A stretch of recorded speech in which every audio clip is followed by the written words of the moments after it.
Welcome to Techie Leopard channel. In today's video, I'll show you how to show time with seconds on your Windows 10 laptop or desktop computer. Now, as you can see, my time right here, it shows the hour along with the minute, but not the second.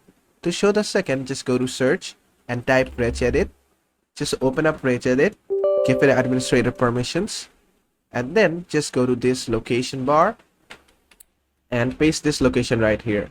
Computers /h key current user /software /Microsoft Windows current version Explorer advanced.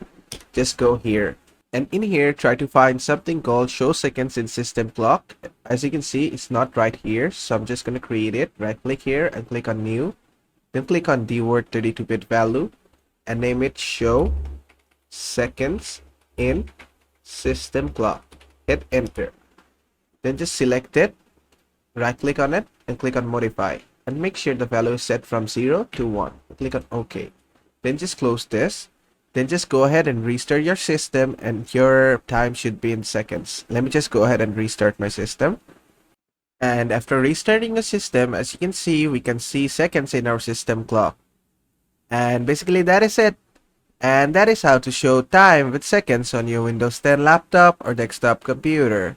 I hope this video was helpful. If it was, please give it a thumbs up and don't forget to subscribe.